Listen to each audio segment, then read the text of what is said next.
It is 8 p.m. and the house is painfully quiet. And as I sit and reflect on my busy day, my thoughts return to death row. Don't get me wrong, I never actually escape, but as long as I stay busy, I can hide from them. You see, my husband has a death sentence, and every day, every minute, I live that sentence with him.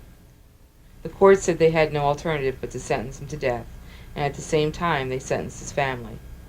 Was there an alternative? And if there was, would they have shown mercy? I met Abdullah through my work, actually. And the interesting thing about that is I was in a really good relationship with someone that I've been involved off and on with for years, who took very good care of me, but I didn't love him. And I've actually never loved anyone. You know, I've always been in relationships that were very non-committal. I always had a very hard time being faithful because of something that had happened to me. I was raped when I was 16.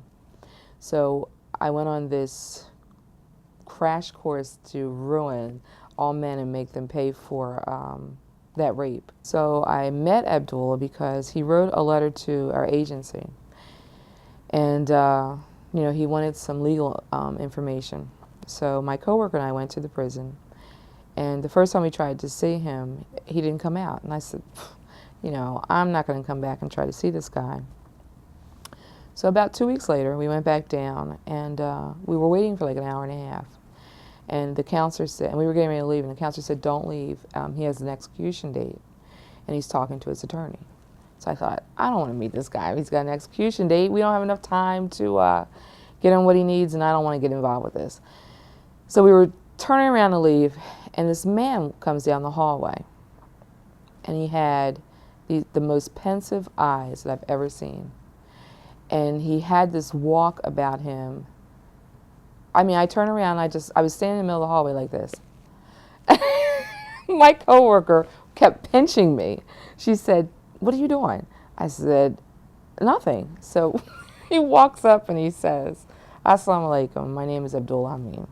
I think that they have to realize that this person that's behind bars is a human being that's a man. You know, he looks like a man, he has the characteristics of a man, he has a personality, you know, he has feelings. He's a man. And I fell in love with a man, like anyone else does. And society and me, you know, perceive them as people behind bars without putting a gender on them or without putting a personality on them. And even though I've worked with them, I didn't humanize them as much as maybe I should have. And now when I work with people, I see people as human beings. And people fall in love with human beings. The ward and I have a really strange relationship because I really genuinely like him. And he really genuinely likes me. And he could be the person that could execute my husband.